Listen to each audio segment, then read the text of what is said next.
Hey guys, welcome to English 111 Online. I'm your instructor. My name is Beth Hooser. You can call me Miss H for short. And this is summer 2022 English 111 Online.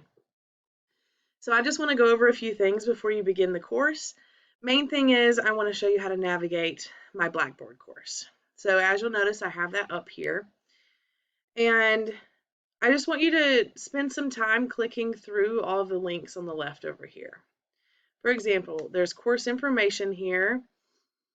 This is an 8-week course, and so it's a lot shorter than a regular 16-week course that we have in the fall and the spring semesters. Typically, summer courses are 10 weeks, so even that's shorter. And this is an 8-week course, so just keep in mind that it goes really fast. This course begins on May 31st, right after Memorial Day, and it's 100% online. Course description, course competencies are right there. This is information about the textbook, which I'll show you in just a minute.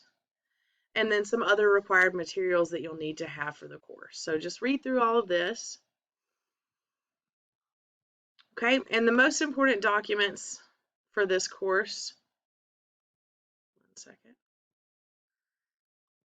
are the course syllabus and the schedule, or the course calendar. So here's the syllabus. This links you to my OneDrive, and it just goes over all of my important policies. So I'm just going to highlight a few of those for you. I do want to say that I'm a distance instructor, so I taught full-time at Coastal for 8 years, and I just recently moved to Radford, Virginia, which is in Southwest Virginia. So I'm teaching as a distance instructor, so I'm not actually on campus. So I don't have any specific office hours or an office. I also don't have a Coastal phone number. So the phone number I have listed here is to our division secretary, and so she can direct any calls to me. But if you really need to get a hold of me, please just email me. We can set up a time to do a video call through either Microsoft Teams or Zoom. That's the best way to get a face-to-face conversation with me. Okay. All right. So a few things you need to know for this course. Make sure you know how much each assignment is weighted in the course. All of the quizzes together are 10%. Low stakes activities, which are pretty much the rest of the activities in the class, are 15%. And then you have your final drafts here, 15, 20, 25%. Your PAC score, you'll get to that later in the semester, 5%. And then you have part 1 and part 2 of the final exam, each worth 5%. Okay. The low stakes activities are explained here. Final drafts are explained here. You get to revise final drafts if you would like to do that, and that's optional, but if you're not satisfied with your final draft grade, you have the option to revise it with no penalty whatsoever. It just completely replaces your final draft grade. This goes over the writing process for the course. This goes over Blackboard. And then this is my contact policy. Like I said, I'm always available through email. Just keep in mind that on weekends and holidays, I may not respond as quickly, but I do try to get to them as quickly as possible. My late work policy. I don't accept late work unless you have an extenuating circumstance. And if you have one, I prefer that you ask for an extension. And if you are unable to ask for an extension and something crazy happens, then what you need to do is, prior to submitting that work, email me the reason that you're submitting it late. Otherwise, it will be a 0. Also, to avoid a 0 on a final draft submission, here's what you have to do. So this is different than all the other low stakes assignments, late work, and all that stuff.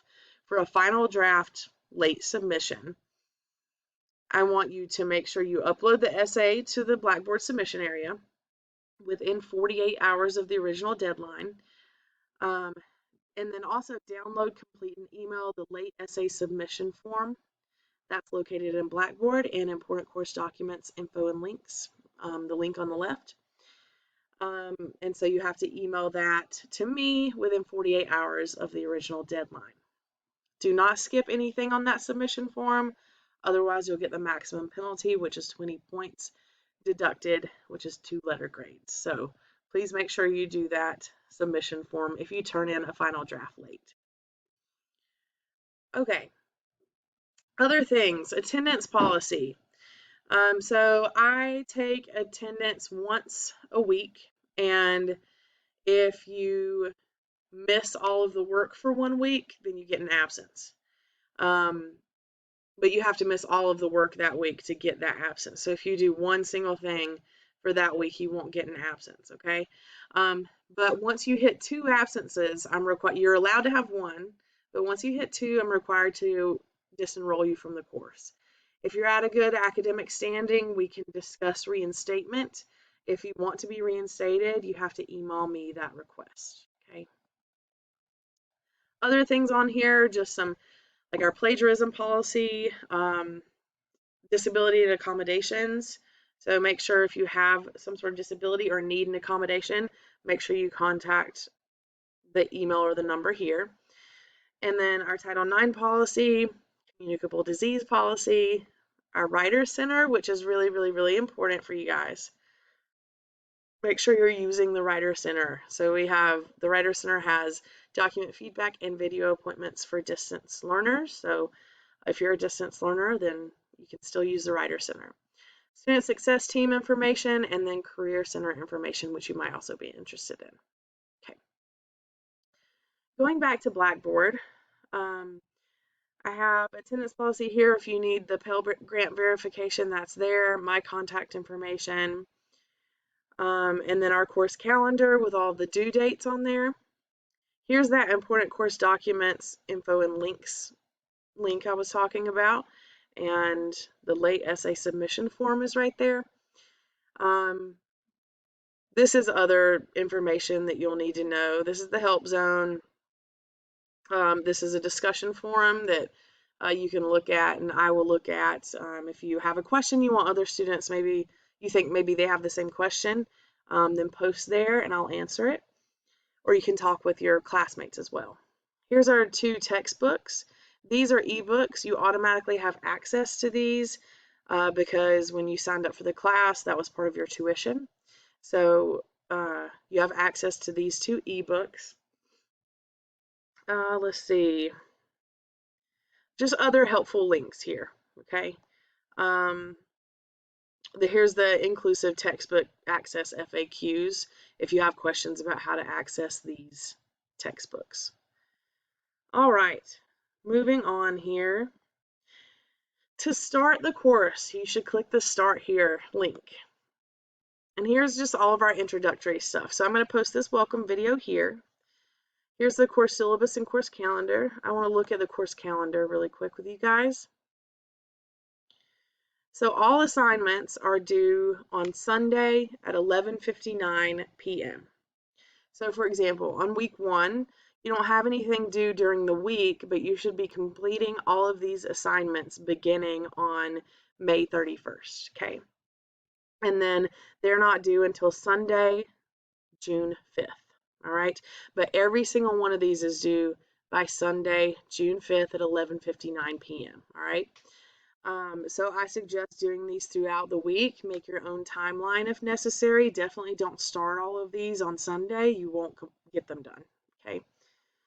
So that's true. All due dates are on Sunday at 11:59. However, I have worked in a few Wednesdays in here. So notice here, the Essay 1 topic selection and approval is due on Wednesday, 6/8.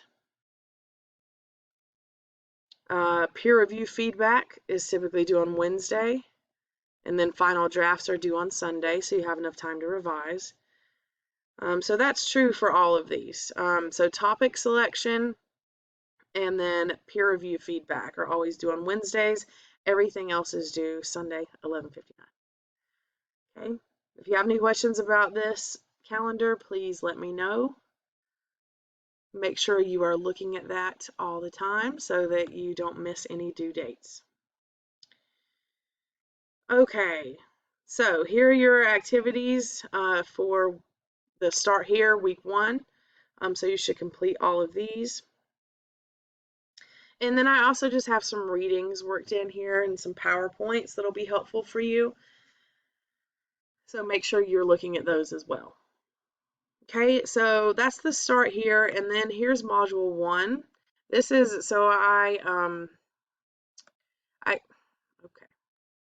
sorry, hold on. Okay, so we have 3 different modules here, 1, 2, and 3, and that's because we have 3 major writing assignments in this course. The first is Essay 1, which is a review.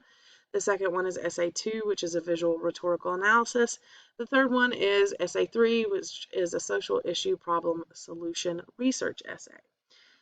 So right now you can only see Module 1 because that's all that's ready for you currently, and I don't want to confuse you by opening up multiple modules. So all of these are assignments that, at the beginning here, okay? But here in these folders, this is what you need to do before actually completing those assignments. So Essay 1 writing process documents, for example, there's the assignment sheet, there's the rubric, there's the outline you should follow as you write the essay. Here's information about thesis statements, how to do a works cited page entry, and how to incorporate that source information into your essay. Okay. And then we have sample student papers here, lots of different samples. So I encourage you to read as many of these as you can, just to get an idea of how to write this essay. It's very important that you read the student examples. And then Module 1, Multimedia. So we have just, here's a tutorial about how to write a good review and then some example video reviews, okay? All right. That's all I'm gonna, well, I'll look over here. So here's some mini lessons. So mini lessons for Module 1. 8 steps to writing an effective college email, common errors, just in English 111 in general, sentences, word choice, works cited, thesis statements, Essay 1 pitfalls, so common errors I see students make on Essay 1, and so on, okay? So those mini lessons are really, really important for you guys to look at so that you don't make those common errors that students typically make. Next, we have Grammar Central. If I tell you to work on commas or something like that, you don't actually have this comma quiz, but here are different videos and Word documents or links to information about different grammatical issues. Here is a whole MLA link. So you'll be writing an MLA for this class. You'll be citing sources in MLA. You'll also be formatting your papers in MLA. So here's all the information you need to know for that. Keep in mind that your little seagull, which is one of your textbook requirements, has all of that information in it as well. All right, and then here's your midterm and final activities located there because they're technically not within a module since they're not working toward one of these final essays. Here's the essay revision zone. Like I said, you can revise any of the 3 essays for a better grade, and that's where you upload those. Let's see, discussion boards. If you have a discussion board assignment, it'll be right here. And then if I decide to do any office hours, I'll post them in Blackboard Collaborate in the Collaborate sessions. And I'll also email you that information. When I email you, what I'm going to do is post in the course announcements, and then those course announcements also go to your email. Make sure you are checking Blackboard every weekday, okay? Make sure you are checking your email at the very least once a day, okay? It's very, very, very important. If I notice that you guys are making some common errors, I will post an announcement. If I forget to tell you something, I'll post an announcement. So make sure you are checking your email every single day, okay? All right. Let's see, you also have tabs for my grades and my attendance. Make sure you're staying on top of those. The grade located in Blackboard is always your current grade. Okay, it doesn't take into account